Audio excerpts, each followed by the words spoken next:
क्योंकि जिस तरीके से पाकिस्तान लगातार अपनी तरफ से एस्केलेशन की, यानी कि चीज़ों को और तनावपूर्ण बनाने की कोशिश कर रहा है, जवाबी कार्रवाई की कोशिश कर रहा है, उसमें भारत का सुरक्षा के लिए सबसे अहम जो हथियार है वो है S-400, रूस से लाया गया ये जो डिफेंस सिस्टम है।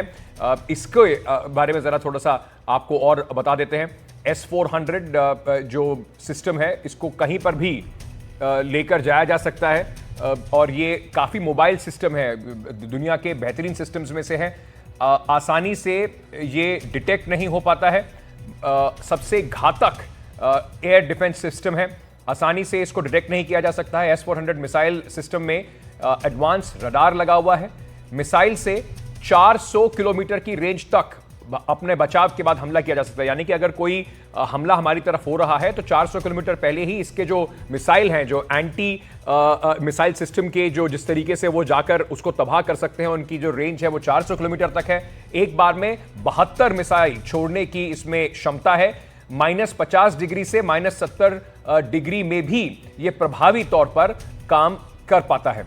लेकिन जिस तरीके से जो पाकिस्तान की तरफ से खास तौर से लाइन ऑफ कंट्रोल और इंटरनेशनल बॉर्डर जो जम्मू एंड कश्मीर पर है, उसमें सिविलियन एरियाज को टारगेट बनाया जा रहा है, यानी कि उनके टेररिस्ट इलाकों के ऊपर जब भारत ने कहर बरपाया तो उसके जवाब में पाकिस्तान हमारे यहां पर सिविलियन इलाकों में जिस तरीके से आर्टिलरी फायरिंग कर रहा है, लोगों को परेशान कर रहा है। लगातार उसी खबर हम आपको दिखा रहे हैं। हमारे सहयोगी अनुराग द्वारी भी इस वक्त हमारे साथ जुड़ रहे हैं, राजौरी से हैं। अनुराग, आपकी रिपोर्ट्स सुबह से देख रहे थे, जिस तरीके से लोगों को परेशान करने की कोशिश की जा रही है, कई जगह पर नुकसान भी काफी हुआ है। अभी हालात क्या है?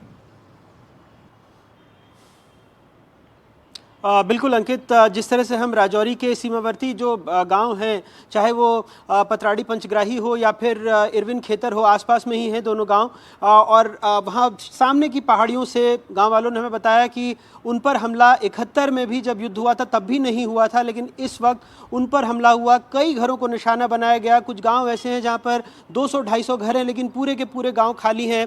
कई लोगों को चोट आई है, उनको या तो राजौरी के अस्पताल में भर्ती कराया गया या कहीं और रेफर किया गया है। जिनकी रोजी रोटी थी, उनके गांव में हमने ये देखा कि गेहूं कटी हुई है, लेकिन बारिश हो रही है और इतना वक्त भी नहीं मिल पाया कि वो गेहूं को सुरक्षित रख पाएं, तो फसल पूरी बर्बाद हो गई, रोजी रोटी छिन गई। और जो उनके घर थे, एक दो तो बिल्कुल नए घर हैं, वहां की छत बिल्कुल ढहने की हालत में आ गई है। तो बहुत सारे घरों को बगैर किसी कारण के कायराना हमला किया पाकिस्तान ने और उन घरों को निशाना बनाया गया। जिन लोगों का कोई कसूर नहीं है, वो सिर्फ यही पूछ रहे हैं कि आखिरकार उनके घरों को क्यों निशाना बनाया जा रहा है। बेहद खौफ में जी रहे हैं, डर में जी रहे हैं। प्रशासन ने उन्हें भी एहतियातन वहाँ से शिफ्ट कर दिया है अलग अलग जगहों पर, चाहे फिर वो राजौरी का जो ज़िला हेडक्वार्टर हो या वो अपने नाते रिश्तेदारों के पास जाकर रह रहे हैं।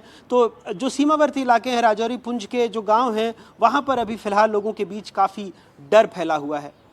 अनुराग, जाने से पहले एक सवाल का जवाब और चाहूंगा कि क्या इस वक्त भी, मतलब जिस तरीके से हमने देखा कि कल पूरी जो एलसी है और इंटरनेशनल बॉर्डर है वहां पर लगातार पाकिस्तान की तरफ से निशाना बनाने की कोशिश की गई, क्या अभी माहौल शांत है?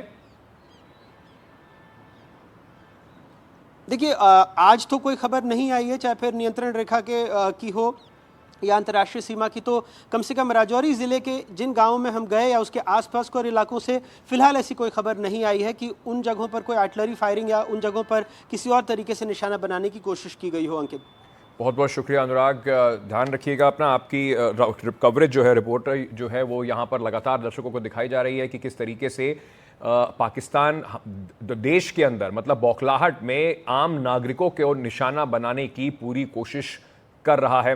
हमारे साथ हमारे सहयोगी राजीव रंजन भी इस वक्त जुड़े हुए हैं। राजीव के पास सीधे चलते हैं। राजीव, भारत ने आज एक पूरा एक डिटेल्ड प्रेस रिलीज जो है वो जारी करके बताया है कि किस तरीके से पाकिस्तान ने एस्केलेशन की कोशिश की है और उसका जवाब कैसे दिया जा रहा है। उसके नुकसान के वीडियोस भी सामने आ रहे हैं, चाहे उनकी एयर डिफेंस बैटरीज हों, चाहे और इलाके हों। यानी कि भारत ने एक बार फिर ये पाकिस्तान में साबित कर दिया है कि हमारी पहुंच बहुत अंदर तक है, वहां पर मार भी की जा सकती है। अब पाकिस्तान के ऊपर दारोमदार है कि यहां से लड़ाई और कहां जाती है। बिल्कुल सही कह रहे हैं। भारत अपनी ताकत दिखाई कि उसका रेंज कितना है। भारत ने कल ही बिल्कुल साफ कर दिया था कि ऑपरेशन सिंदूर के दौरान जो है हमने उन आतंकी ठिकानों को निशाना बनाया जिन्होंने पहलगाम आतंकी हमले या दूसरे भारत में हुए आतंकी हमले को निशाना बनाया है। उस समय भी ब्रीफिंग में साफ किया गया था कि हम केवल आतंकी ठिकाने को निशाना बना रहे हैं, हम आपके रक्षा प्रतिष्ठान या सिविलियन एरिया को टारगेट नहीं कर रहे हैं। लेकिन अगर पाकिस्तान ऐसा कोशिश करता है तो उसको करारा जवाब दिया जाएगा।